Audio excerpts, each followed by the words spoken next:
Welcome into Weather Wednesday here at New England Storm Center. So it's been a bit cloudy as of late, hasn't it? This has actually been one of the cloudier Januaries ever in New England as far as cloud records date back to, which is a few decades. Boston has seen their third cloudiest January on record. That is saying something considering January is among the cloudiest months of the year for New England as it is. So when does the sun come back out? Probably this weekend as a trough of low pressure pulls away from New England and high pressure takes over. After a very stormy and unsettled month, New England is looking to enter a very calm stretch of weather from now through at least the middle of next week. There are no major storms really being projected for New England at this time. The one exception will be a weak disturbance moving to New England's north, bringing scattered snow and rain showers mainly in northern New England as the system's cold front is dragged across New England Thursday into Thursday night. Showers will be most numerous across the northern tier of New England and become more isolated as the line drops generally southward. A few inches of snow will be possible mainly in northern Maine, with 1 to 3 inches possible across northern Vermont and New Hampshire. This weekend has trended a bit warmer for much of New England than what we originally posted in our Weather This Week article on Monday. This comes as the cold shot of air will likely be centered to New England's east, with New England more on the periphery. This means New England will likely see a cool down from Thursday and Friday, but likely just back to more seasonable levels, not dropping below average. Eastern Maine will be the coldest, given that they will be closer to the cold shot. Sunday and Monday will likely be the coldest of these days, and as we move further into next week, a ridge in the center of the country will likely break down with milder air spreading east. How mild remains a question mark. Forecasted warm ups for New England haven't really materialized as of late. It hasn't gotten quite as warm as it could. Like last week during our very unsettled stretch, it was originally forecast to be above average before the unsettled weather came into the picture and the stalled frontal boundary, which kept New England cooler. So we'll just have to wait and see just how warm it gets. Right now, we're thinking it will get above average as we head into the middle of next week, but not by too much. Again, overall, New England is looking at a blissfully quiet period of weather after a very stormy January. So we all know that some snowstorms can bring more snow than others to New England, a lot more. So I thought it would be interesting to go over the single day snowfall records for each of the 6 New England states. So before getting into these records, just a quick reminder that these are the records for a 24-hour period, not for a single snowstorm total. Many snowstorms in New England have lasted well over 24 hours, so some of these records may be lower than what fell for the entire duration of a storm. The highest record for New England belongs to New Hampshire, which comes as no surprise, with the region's highest point, Mount Washington, experiencing extreme weather almost daily in the winter. The record is 49.3 inches, which fell on February 25th, 1969. This occurred during what's called the 100-hour storm, which is widely believed to be the longest duration snowstorm in the region's history. The next highest record in New England goes to Vermont, which saw 42 inches on February 5th, 1995. This occurred at the Jay Peak Ski Resort. There is some controversy, you could say, with Vermont's record, as a powerful nor'easter in 2020 uh, was initially reported to have eclipsed this record. A 24-hour total from that storm may have hit 44.8 inches in Peru, Vermont. Landgrove was also initially reported to have seen up to 42 inches during the storm, tying the record.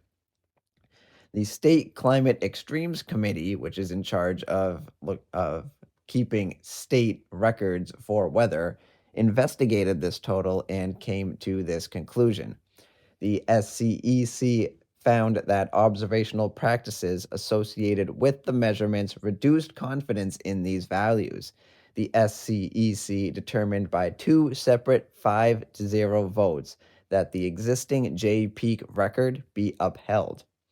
The SCEC released an 18-page report going into this. They do take their job seriously there when it comes to these state records.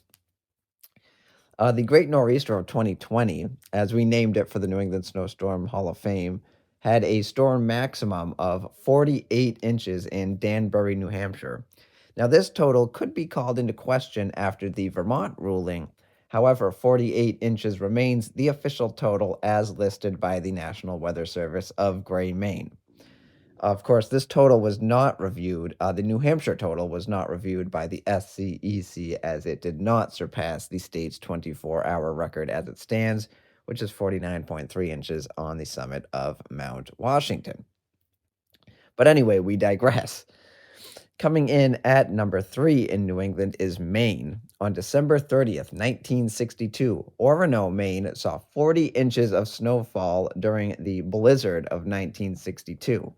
This storm walloped Maine with multiple feet of snow across much of the state. This was likely the biggest, most impactful blizzard in Maine's modern history.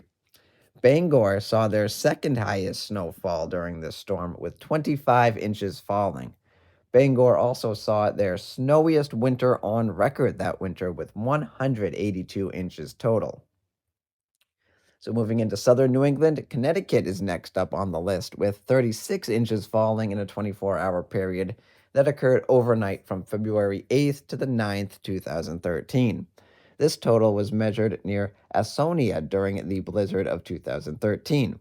This was among the most powerful blizzards of recent times and dropped a total of 40 inches for the entire duration of the storm. The next state with the highest amount in New England is Rhode Island, with 30 inches falling during the blizzard of 78. This amount was recorded at Woonsocket. The blizzard of 78 is, without question, the most impactful blizzard in Rhode Island's modern history, and maybe the most impactful blizzard in the state's recorded history. Finally, Massachusetts saw 29 inches in one day on April 1st, 1997.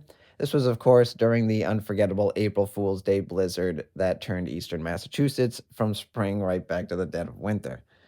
The 29 inches was recorded in Natick. The blizzard of 78 dropped 30 to 40 inches over the course of about 34 to 36 hours. That blizzard was a very long duration storm as it stalled out, unlike the April Fool's Day blizzard, which moved through fairly quickly. So, looking at a couple records outside of New England, it should come as no surprise that Alaska has the United States record with 78 inches. This occurred on February 9th, 1963. Also, as no surprise, is the lowest record, which is just 4 inches, recorded in Florida on March 6, 1954. The record highest in the continental United States is 75.8 inches, recorded in Colorado. The record for the northeastern United States belongs to New York, which gets hammered by lake effect events every winter. Their record is either 50 or 54 inches. The 50-inch total is official from the SCEC, but there is a widely accepted unofficial total of 54 inches floating around, which the SCEC acknowledges, despite keeping the 50-inch total as the official record. Of course, the worst lake effect events dump much more than that on the state, but those events often stretch out over multiple days. So those are the highest one-day snow totals in New England's history. So, with all of that said, that's going to do it for this edition of Weather Wednesday. So, as always, thank you for listening, thank you for watching, and you will hear from me again next Wednesday.